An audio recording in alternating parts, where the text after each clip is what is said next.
शुक्लाम्बरधरं विष्णुं शशिवर्णं चतुर्भुजं प्रसन्नवदनं ध्यायेत् सर्वविघ्नोपशान्तये।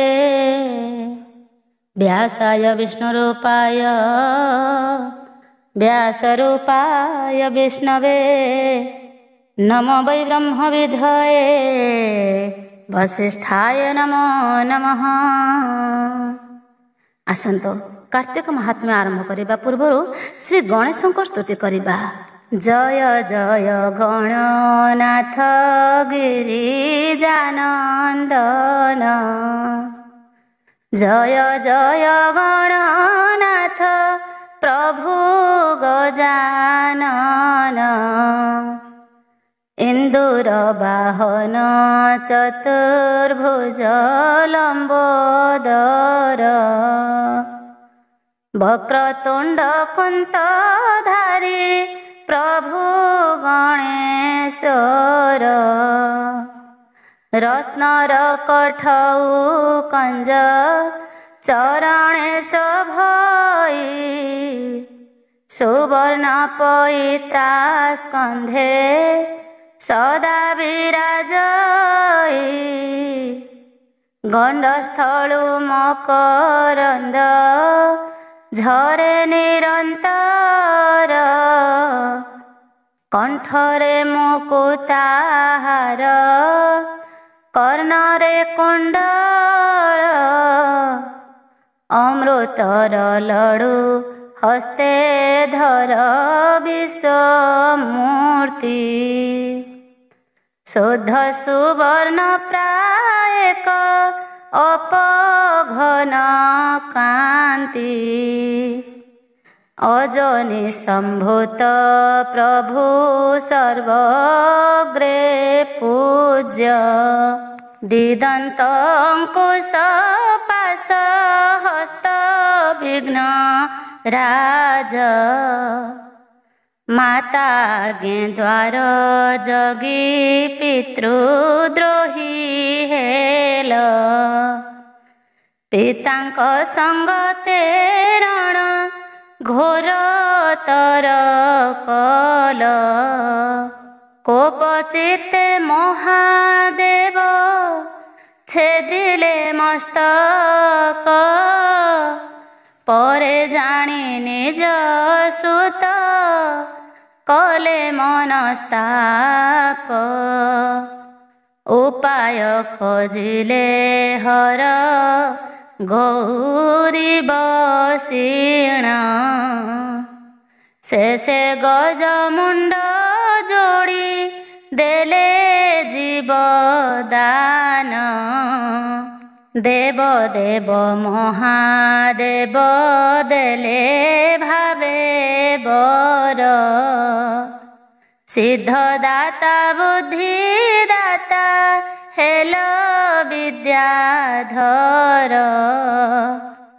तुम्भको सेविले मूर्ख हुई पंडित, बुद्धि विद्या अष्ट सिद्धि हुई प्राप्त।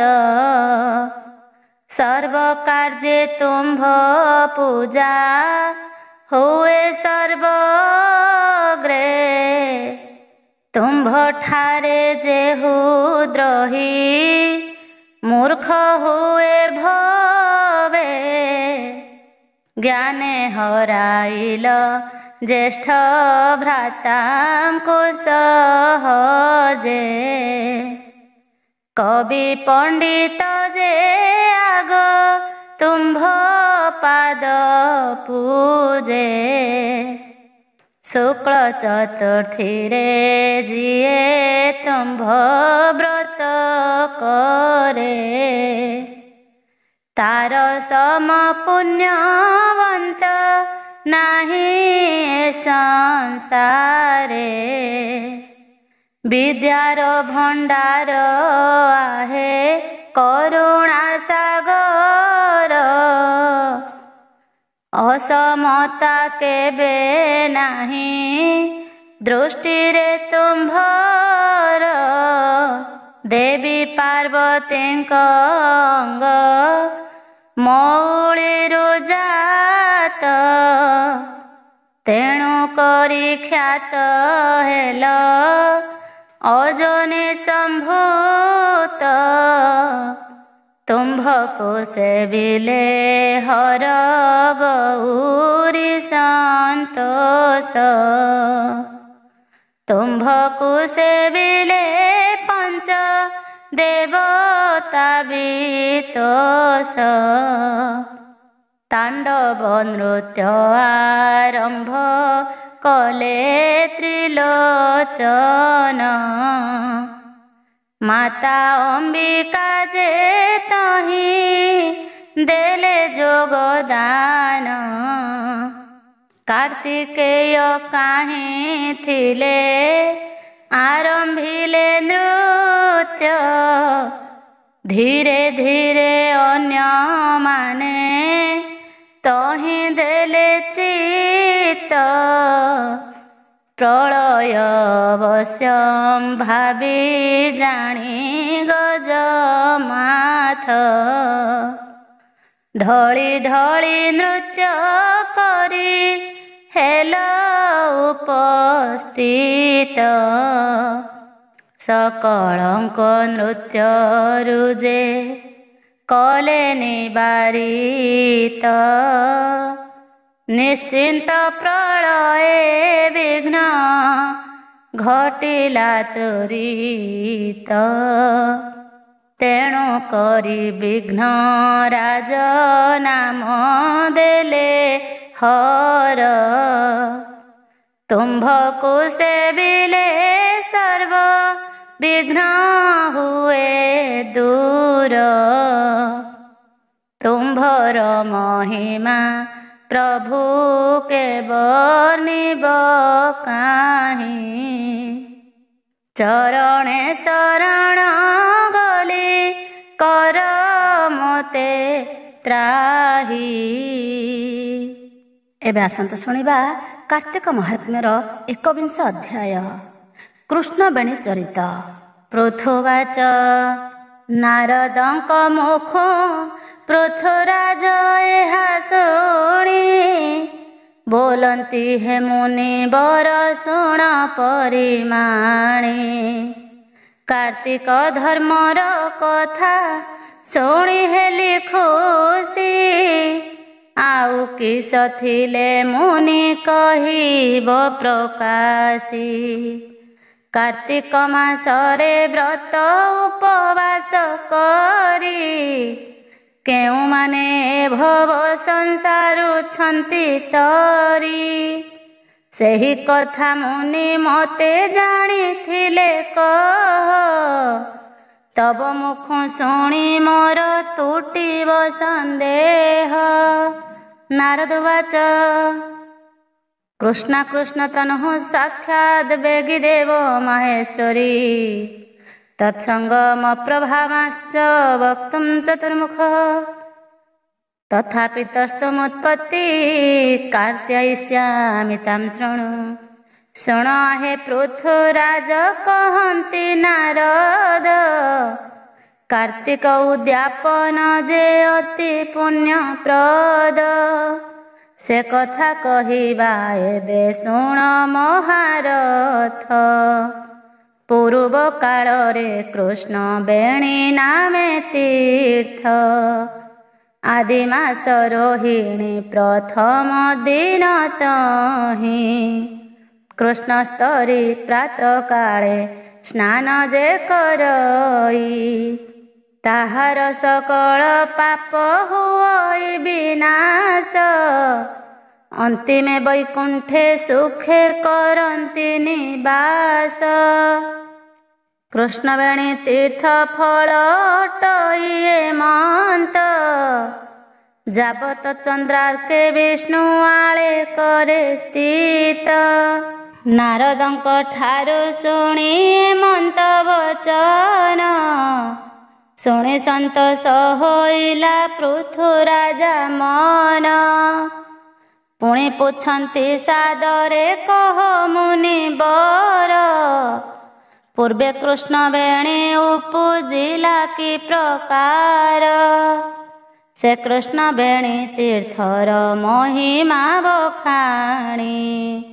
ସଂକ୍ଷେପ କରିଣ ମୋତେ କହ ମୁନିମଣି, ନାରଦ ବୋଲନ୍ତି ରାଜା ଶୁଣ ସାବଧାନେ। ଆଦି ସତ୍ୟ ଯୁଗର ଚରିତ ଏକ ଦିନେ, ଯଜ୍ଞ କର୍ମ ଅର୍ଥେ ମହେଶଙ୍କୁ ସଙ୍ଗେ ଘେନି। କର୍ଣ୍ଣେୟ ଗିରିକୁ ବିଜେ କଲେ ଚକ୍ରପାଣି, ସୁର ମୁନି ସଙ୍ଗେ ସର୍ବେ ହୋଇଲେ ପ୍ରବେଶ। ପବିତ୍ର ସ୍ଥାନରେ ଯାଇ କରିଲେ ନିବାସ, ଜାଣି ବେଦବର ବହୁ ସମ୍ଭାର ଭିଆଇ। ସମସ୍ତ ଯୋଗାଡ଼ କଲେ ଯଜ୍ଞ କାର୍ଯ୍ୟ ପାଇଁ, ଭୃଗୁ ମହାଋଷିଙ୍କୁ ଆଣି ଆଚାର୍ଯ୍ୟ ବରଣେ। ବିଧାତା ପୁରୁଷ ତାଙ୍କୁ ବରିଲେ ଆପଣେ, ବିଷ୍ଣୁଙ୍କୁ ପ୍ରୀତ କରିବା ପାଇଁ ମନ ବାଞ୍ଛା। ଆପଣେ ଯଜ୍ଞ ସଂକଳ୍ପ କଲେ ମନ ଇଚ୍ଛା। ବ୍ରହ୍ମାଙ୍କ ମୁଖକୁ ଚାହିଁ ଦେବ ନାରାୟଣ, ବୋଲନ୍ତି ହେ ବେଦବର ଆମ୍ଭଠାରୁ ଶୁଣ। ଯୁକତେ ତୁମ୍ଭର ଯେଉଁ ଜ୍ୟେଷ୍ଠ ପତ୍ନୀ ସୁରା, ତାହାର ନନ୍ଦିନୀ ନାମ ଅଟଇ ଯେ କ୍ଷୀରା। ସେହି ସେ ଅଟଇ ଜାଣ ଆମ୍ଭ ପ୍ରିୟବତୀ, ସତୀ ସାଧବୀ ସକଳ ଗୁଣେ ସରସ୍ୱତୀ। ତାହାଙ୍କର ମାତା ଜାଣ ଅଟେ ତୁମ୍ଭ ନାରୀ, ବିଶେଷ ଭାବରେ ଜାଣ ଜ୍ୟେଷ୍ଠ ମାସ ଧରି। ଯୁକତରେ ତାହାଙ୍କୁ ସୁମରି ଯଜ୍ଞ ସ୍ଥାନେ, ଦୃଢ଼ ଭାବରେ ସଂକଳ୍ପ କରି ଆବାହନେ। ଏହା ଶୁଣି ଭୃଗୁ ଋଷି ବୋଲନ୍ତି ବଚନ, ବୋଲନ୍ତି ହେ ସଭାଜନେ ମନ ଦେଇ ଶୁଣ। ସୁରା ସାବିତ୍ରୀ ପୁଣି ଆବର ଗାୟତ୍ରୀ, ଏହି ତିନି ଅବତାର କାଳ ରୂପ ଧରି।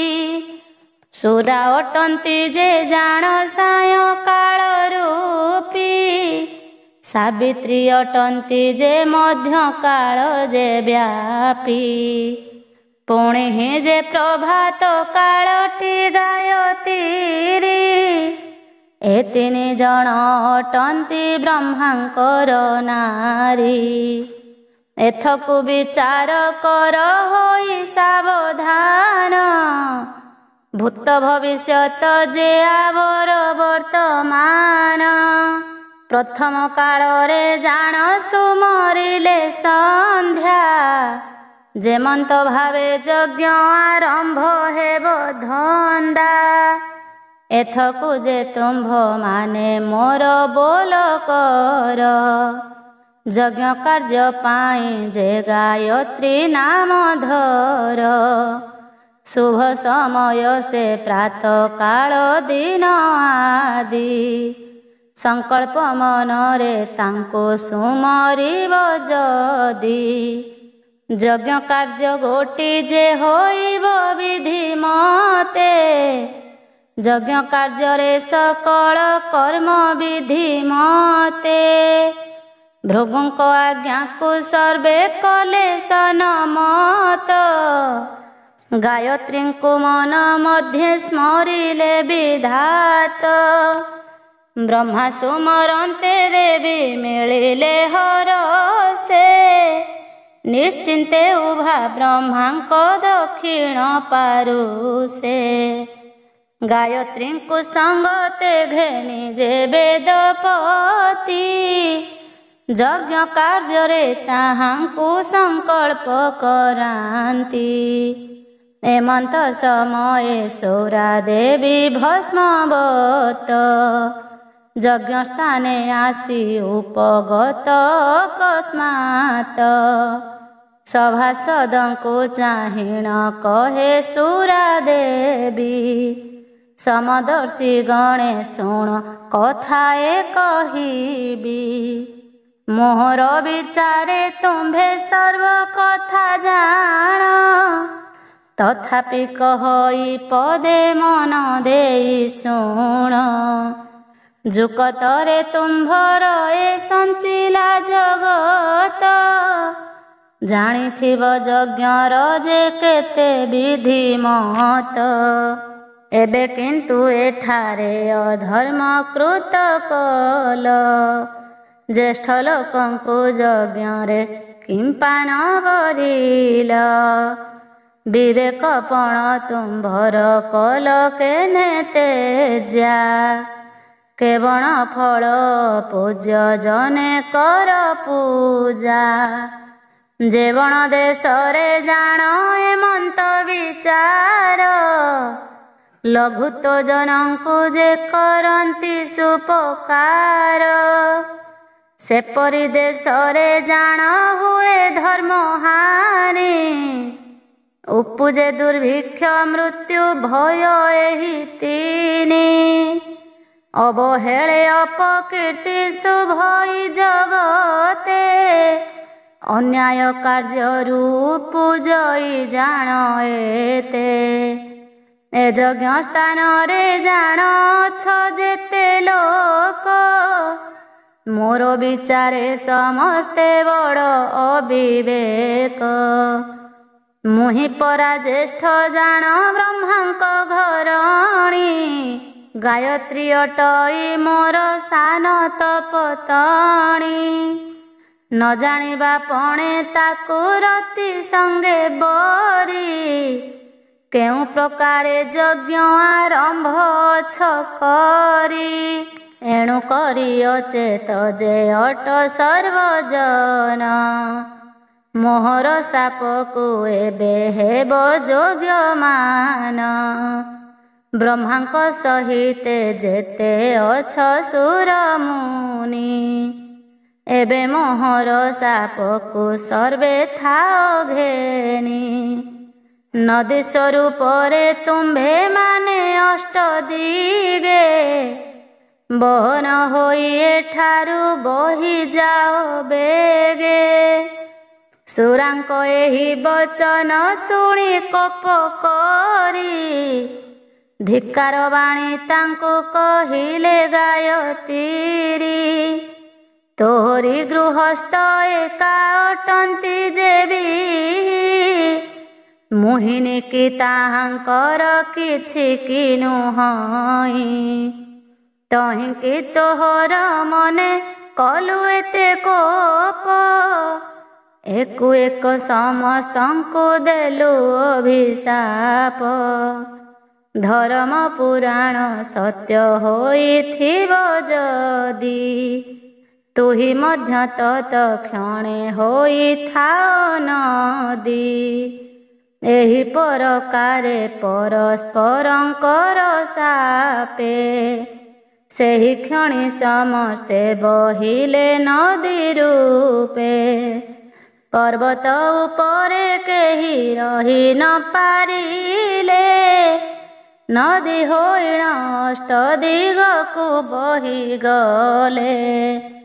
ପୃଥୁରାଜଙ୍କୁ କହନ୍ତି ମୁନିଙ୍କ ଉତ୍ତମ, କହିବା ଶୁଣ ସେ ନଦୀ ମାନଙ୍କର ନାମ। ହରିହର ବୋଲି କରି ଜାଣ ଏକ ଦେହି, ସେମାନଙ୍କ ନାମ ଜାଣ କୃଷ୍ଣା ବେଣୀ ହୋଇ। କୁମୁଦିନୀ ନାମ ବହି ବ୍ରହ୍ମା ବେଦବର, ପଶ୍ଚିମ ସମୁଦ୍ରକୁ ଗମିଲେ ତତପର। ଉତ୍ତରକୁ ସରସ୍ୱତୀ ଦକ୍ଷିଣେ ଗୋମତୀ, ବେନି ପାରୁଷକୁ ବେନି ଚଳିଲେ ତଡ଼ତି। ସରସ୍ୱତୀ ନାମେ ସୁରା ହେଲେ ପ୍ରବାହିତ, ଗାୟତ୍ରୀ ଦେବୀ ଗୋମତୀ ନାମରେ ବିଖ୍ୟାତ। ଆବର ଯେତେକ ରହିଥିଲେ ସୁରଗଣେ, ସମସ୍ତେ ନଦୀ ସ୍ୱରୂପ ହେଲେ ଜଣେ ଜଣେ। ସର୍ବେ ବୋହି ଗଲେ ଜାଣ ଜଳ ରୂପ ଧରି, ସଂଖ୍ୟା କରି କେତେ ଅବା ରହିବା ବିସ୍ତାରୀ। ସହସ୍ର ସହସ୍ର ସଂଖ୍ୟା ଜାଣ ଜଳପଥ, ଏହିପରି ଅଟଇ ଯେ କୃଷ୍ଣାବେଣୀ ତୀର୍ଥ। ସେ ତୀର୍ଥରେ ଯେଉଁ ଲୋକ ସ୍ନାନ କରେ ଯାଇ, ଲକ୍ଷେ ଗୋଦାନ କୋଟି ଯଜ୍ଞର ଫଳ ପାଇ। କାର୍ତ୍ତିକ ମାସରେ ଯାଇ ପ୍ରାତଃ ସ୍ନାନ କଲେ, କାର୍ତ୍ତିକ ମହାବ୍ରତର ଫଳ ତହିଁ ମିଳେ।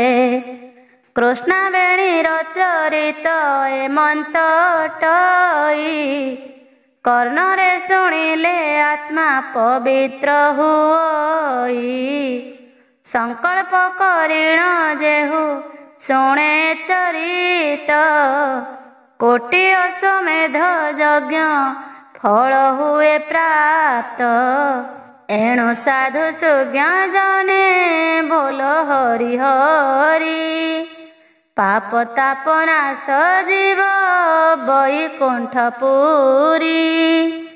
ନାରାୟଣ ପ୍ରଭୁଙ୍କ ଏ ଶ୍ରୀମୁଖ ବଚନ, ଭଣେ ନା କପାଳ ମନେ ନ ବିଚାର ଆନ। ଇତି ଶ୍ରୀ ପଦ୍ମପୁରାଣେ ଉତ୍ତରଖଣ୍ଡେ कार्तिक पुराणे कृष्णावेणी चरित कथने भक्तनाकपाल कृते नाम 21 अध्याय। 22 अध्याय संग गुण कर्म कथन। श्रीकृष्ण उवाच इति तद्वचनं श्रुत्वा पृथुर्विस्मितमानसः सम्पूज्य नारदं भक्त्या विसमर्ज तवा प्रिये। नारद वचन पृथुराजा कर्णे शुणी अतीव सन्तोष जे होइले नृपमणि। प्रशंसन्ति मुनि की जे धन्य मुनिवर आपणଙ୍କ ବିନେ धर्म होइला प्रचार। जगतवासी की धर्म बाणी शुणाइल श्री महाकार्तिक उद्यापन पचारिल। आपणଙ୍କ बिने ज्ञान पाइले समस्ते ब्रह्मलोक जाई मुनि रहिले निश्चिन्ते। आपणଙ୍କ धर्म बाणी कर्णपथे शुणी संसार जने मुक्ति लभन्ति जे पुणी। किए कहे किए शुणे पूछन्ति के जन एहिपरि सर्वमुखे हेला धर्म ज्ञान। कृष्णଙ୍କ मुखରୁ एहि साधु वाक्य शुणी अति सादर करी पूछन्ति ठाकुराणी। भो प्रभु करुणामय करुणा सागर कथाए पुछिबि मो संशय दूर कर। कलहा नारी स्वामी रे द्रोहर जिला से दोषे पिशाची होई बणरे रहिला। विप्रता को धर्म देला होइला मुकत। एणु आहुरी कथाए कह प्राणनाथ जे बणर मणि जान मूर्खपण बही। आपणा स्वामीर पाद सेवा न करई केहि जेबे ताहाकु न ଦେବେ କିଛି ଧର୍ମ ତାର କେଉଁ ଗତି ହେବ କହିବେ ଆପଣ। ଶ୍ରୀକୃଷ୍ଣ ବୋଲନ୍ତି ପ୍ରିୟେ ସାବଧାନେ ଶୁଣ, ସଂସାର ଅଟଇ ଜାଣ ବିଧାତା ଭିଆଣ। ଜ୍ଞାନୀ ଅଜ୍ଞାନୀ ବୋଲିଣ ବେନି ପରକାରେ, ବିଶେଷରେ ଅଛନ୍ତି ଜଗତ ମଧ୍ୟରେ। ସେମାନଙ୍କ ପାପ ପୁଣ୍ୟ ଫଳ କରି ଠୁଳ, କର୍ମ ଘେନି ବିଧାତା ଯେ ଦିଅନ୍ତି ସକଳ। ସେହି କଥା ଗୋଟି ଯାହା ଅଛି ବିଧି ମତେ, ସଂକ୍ଷେପରେ କହୁଅଛି ଶୁଣ ଏକ ଚିତ୍ତେ। ସଂସାର ମଧ୍ୟରେ ଚାରି ଗୋଟି ଧର୍ମ ସାର, ଯେ ବଣ ଧର୍ମ ଅଟଇ ଅତି ପ୍ରିୟ ମୋର। ସକଳ ବୃକ୍ଷ ମାନଙ୍କ ମଧ୍ୟରେ ତୁଳସୀ, ତିଥି ମାନଙ୍କ ମଧ୍ୟରେ ଅଟେ ଏକାଦଶୀ। କ୍ଷେତ୍ର ମାନଙ୍କ ମଧ୍ୟରେ ଦ୍ୱାରକା ଯେପରି, ମାସ ମାନଙ୍କରେ ଯେ କାର୍ତ୍ତିକ ସେହିପରି। କାର୍ତ୍ତିକ ବ୍ରତର ମୂଳେ ମୋତେ ଯେ ସେବଇ, ତାହାର ସର୍ବ ଦୁର୍ଗତି ଯାଏ ଦୂର ହୋଇ। ଇହ ଜନ୍ମେ ସୁଖ ତାର ମଲେ ସ୍ୱର୍ଗବାସ, ତାହାର ଅଙ୍ଗରେ ପାପ ନର ହଇଲେ ସ। ଅନ୍ତିମ କାଳକୁ ମୋର ଗତି ସେଲ ଭଇ, ଏଥୋ ଅନନ୍ତରେ କଥା ଶୁଣ ଆଗ ସହି। ଯେ ବଣ ଲୋକଟି ଜାଣ ଅଟେ ଦଣ୍ଡଧାରୀ, ସେହି ଜାଣ ଅଟେ ଗ୍ରାମେ କର ଅଧିକାରୀ। ଯେ ବଣ ପ୍ରାଣୀ ଅଟନ୍ତି ତୁଳର ନାୟକ, ତିନି ଲୋକ ମଧ୍ୟରେ ଅଛନ୍ତି ଯେତେ ଲୋକ। ପାପ ପୁଣ୍ୟ କର୍ମ ଯେ ଅର୍ଜନ୍ତି ଏହି ମାନେ, ସେ ସମସ୍ତ ଜାଣ ଷଡ଼ ଭାଗ ହୋଇ ଗମେ। ସେଥି ମଧ୍ୟରୁ କର୍ତ୍ତାଲ ଭଇ ପାଞ୍ଚ ଭାଗ, ଅଧିକାରୀ ରହୁଇ ଏକ ଅଂଶ ଭୋଗ। ପରଶିବା କାଳେ ପରା ପର ଯେ କରଇ, ସେ ଲୋକ ତିନି ଭାଗରୁ ଅଂଶେ ଜାଣ ପାଇ।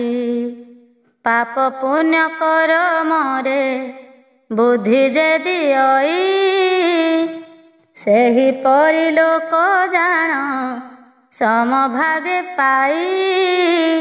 ଯେ ବଣ ଲୋକଟି ଜାଣ ପରକୁ ନିନ୍ଦଇ, କିବା ପିସୁନ ବଚନେ ଧିକାର କରଇ। ତିନି ଅଂଶ ପାପ ତାକୁ ଲାଗଇ ନିୟତ, ପୁଣି ଆବର କହୁଛି ଶୁଣରେ ସଂଗାତ। ସେପରି ଲୋକର ସଙ୍ଗେ ସଙ୍ଗ ଯେ ହୁଅନ୍ତି, ସେପରି ଲୋକ ଚତୁର୍ଥ ଭାଗକୁ ଲଭନ୍ତି।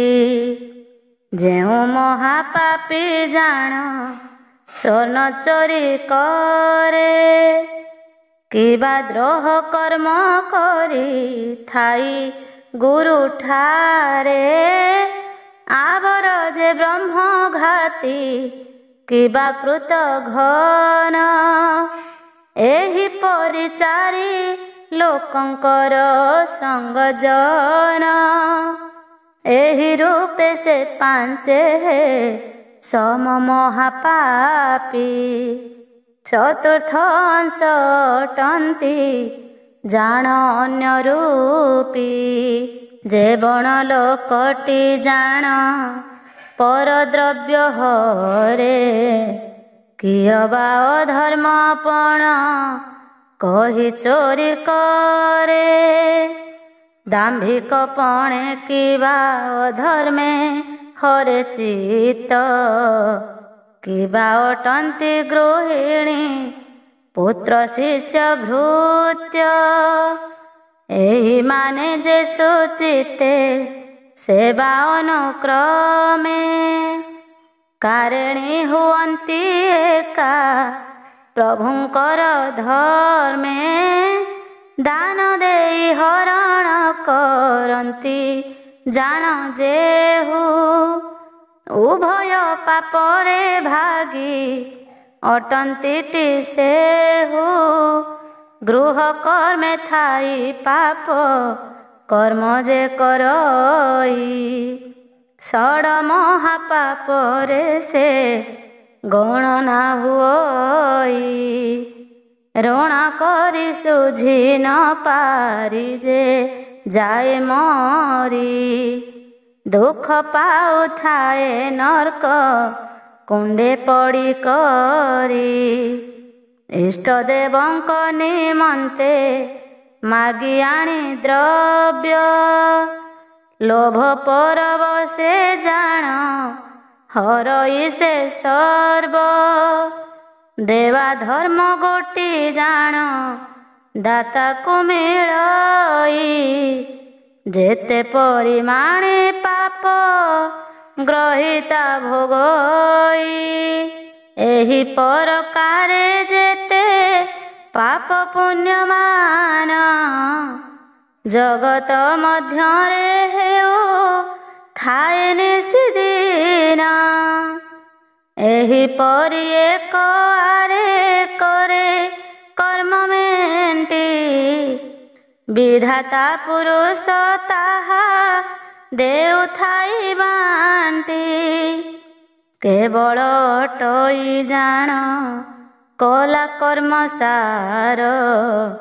କୌଣସି ମତେ ଆପଣେ କଲେ ଯାଇପାର।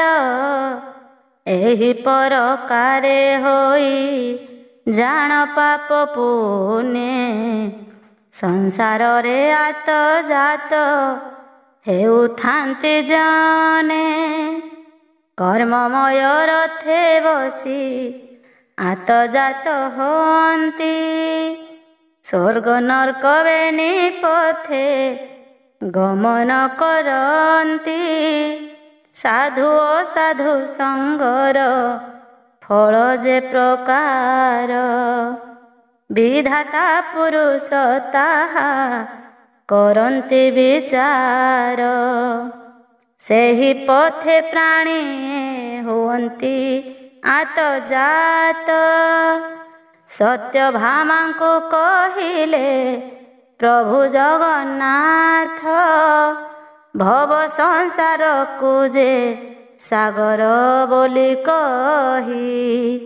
ସୁଜନ ସଙ୍ଗେ ବସିଲେ ମୁକ୍ତି ଲଭଇ।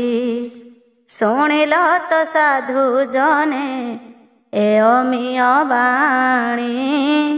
ସତ୍ୟଭାମାଗେ ବଖାଣିଲେ ଚକ୍ରପାଣି।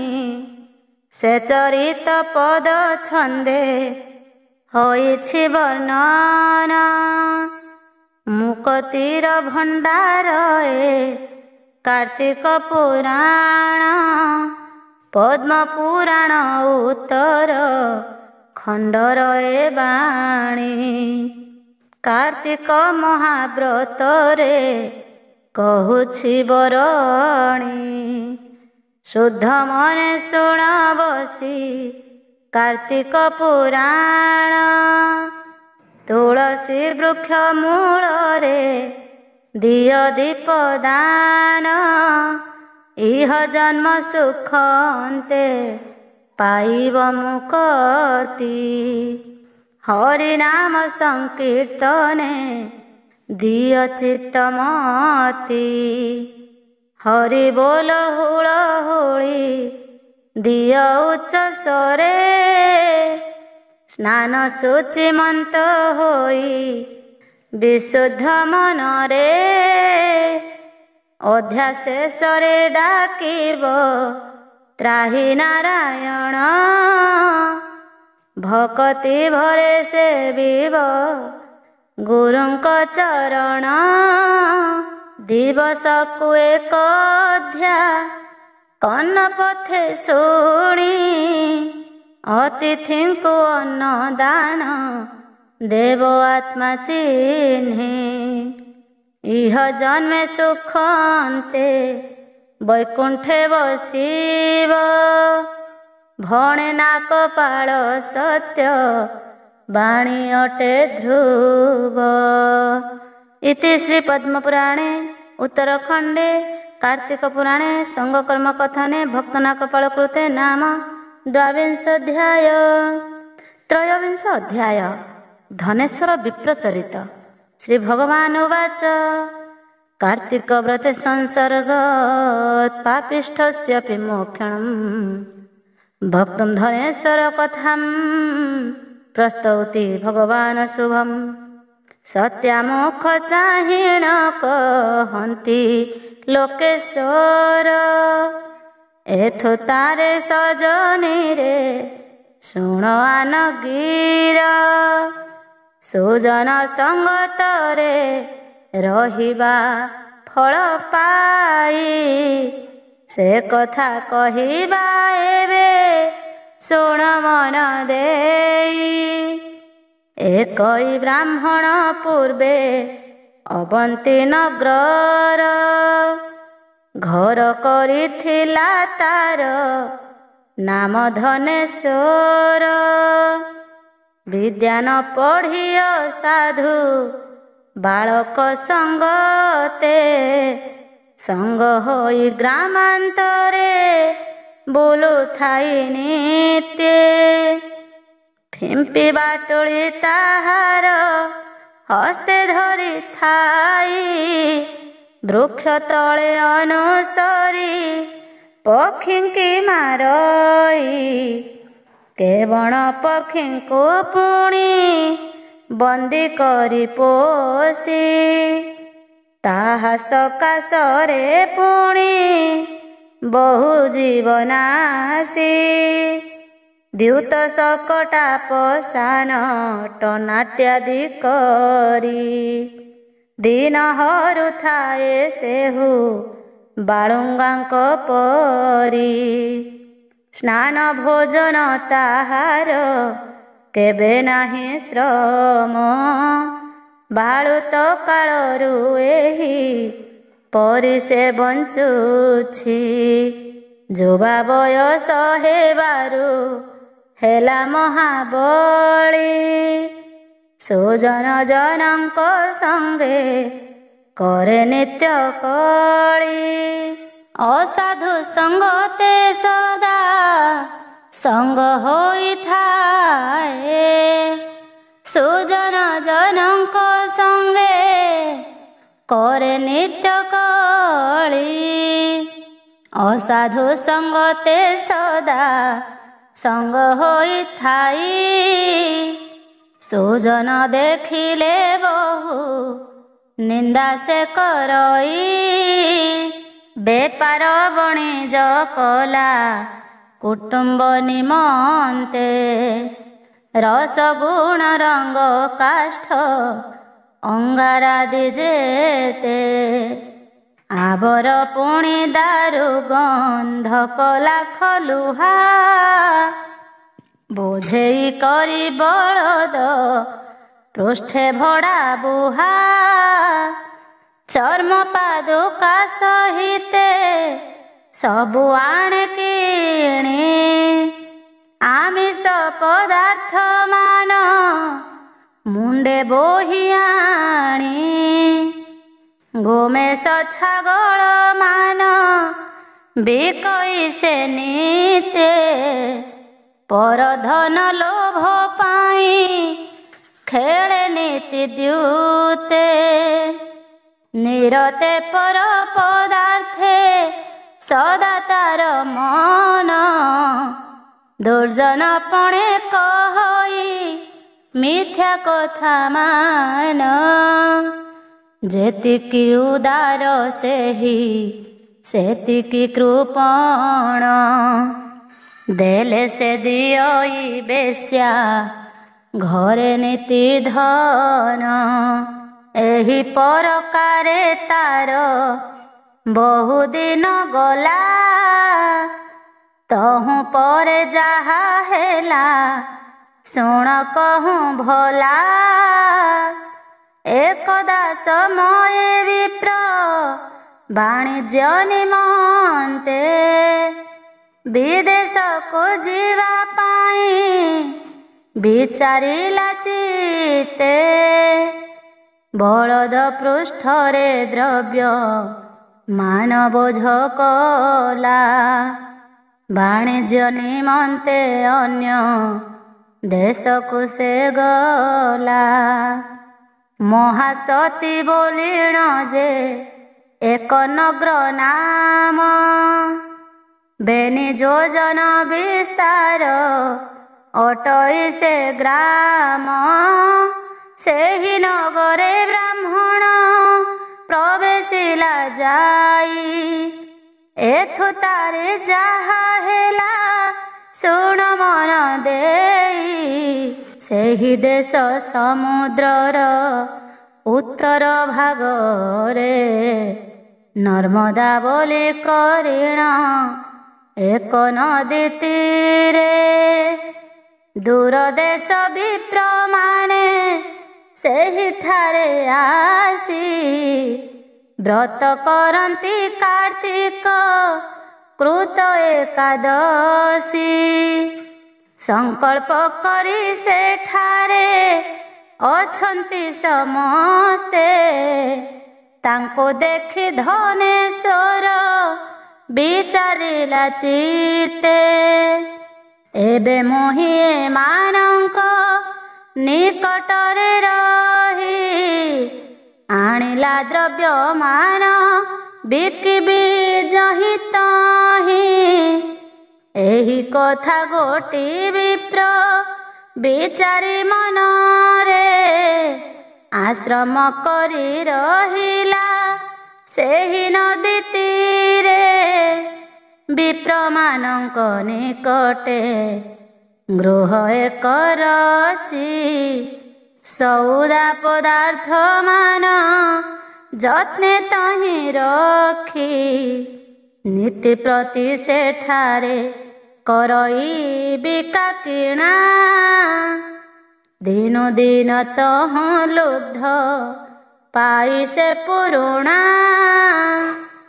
ଦ୍ୱିଜବର ମାନଙ୍କର ନିତ୍ୟାଚାର ଦେଖି, ମନ ମଧ୍ୟ ଧନେଶ୍ୱର ହେଉଥାଏ ସୁଖୀ, ଧର୍ମ କାର୍ଯ୍ୟ ବୋଲି ତାର ନଥାଏ ବିଶ୍ୱାସ, କୌତୁକ ମଣି କରୁ ଥାଏ ଉପହାସ, ଯତନେ ପାଳନ୍ତି ବିପ୍ରେ ପ୍ରାତଃ ସ୍ନାନ ବିଧି, ଆବର ପୁଣି ପ୍ରମାଣ ଅଷ୍ଟକର୍ମ ସିଦ୍ଧି, ସନ୍ଧ୍ୟା ତର୍ପଣାଦି ସହିତରେ ଅବଲୋକ, ରେଚକ ପୁରକ ପୁଣି ଆବର କୁମ୍ଭକ, ଆସନ ଯେ ପାଦାସନ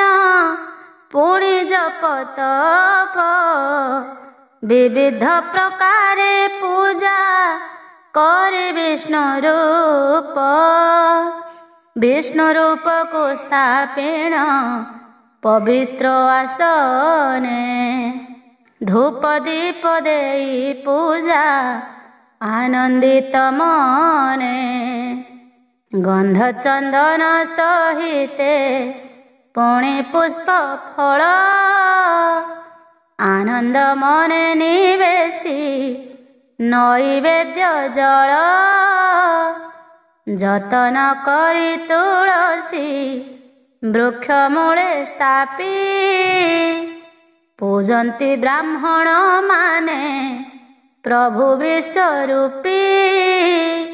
ଏମନ୍ତ ଯେ ପୂଜା ବିଧି ଷୋଡ଼ଶୋପଚାର ଦେଖି କରି ଆନନ୍ଦ ହୋଇଲା ଧନେଶ୍ୱର।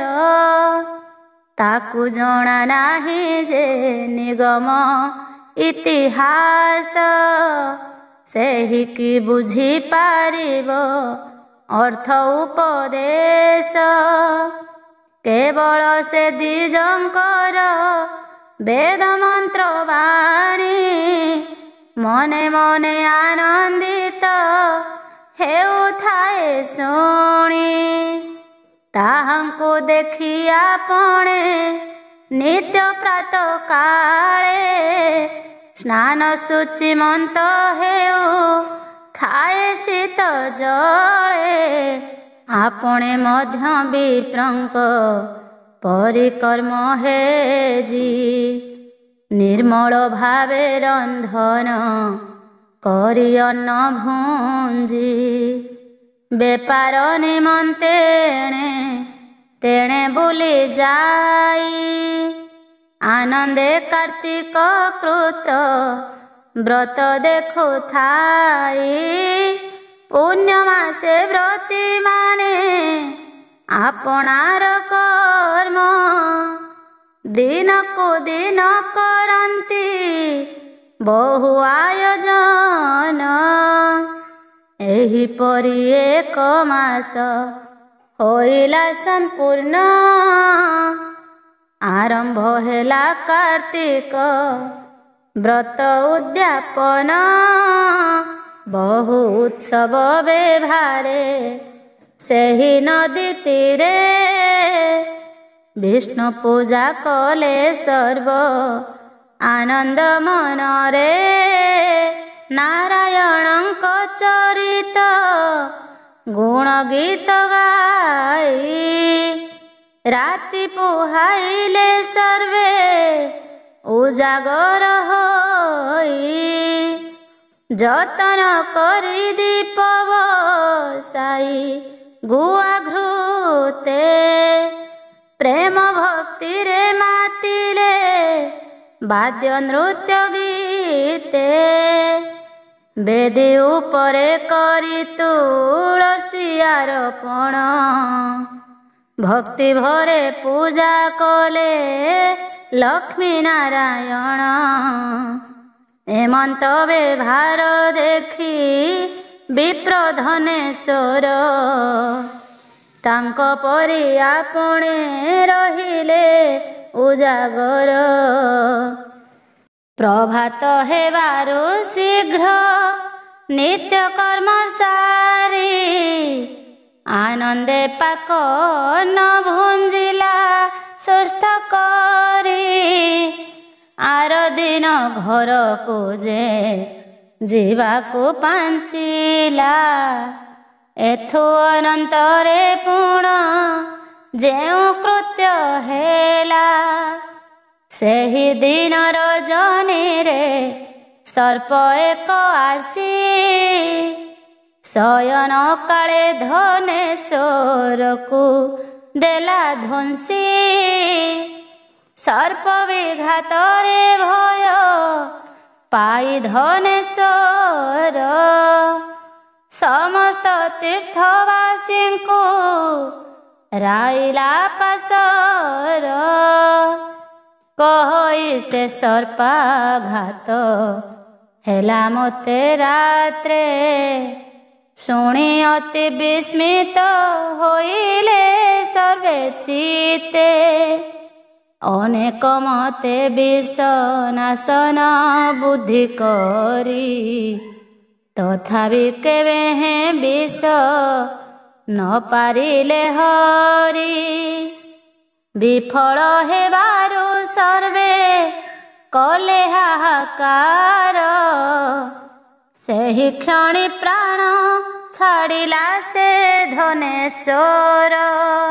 ତାହାର ନିକଟେ ଯେଉଁ ମାନେ ରହିଥିଲେ, ଅଗ୍ନି ଜାଳିଣ ତାହାର ପିଣ୍ଡ ଦାହ କଲେ। ଏହା ଜାଣି ବହନ ଆସିଲେ ଯମଦୂତେ, ଆତ୍ମା ପୁରୁଷକୁ ତାର ବାନ୍ଧିଲେ ତୁରିତେ। ପ୍ରେତ ସ୍ୱରୂପରେ ତାକୁ ନାନା ଦଣ୍ଡ ଦେଲେ, ଯଷ୍ଟି ପ୍ରହାର କରିଣ ମାଡ଼ ସେ ମାରିଲେ।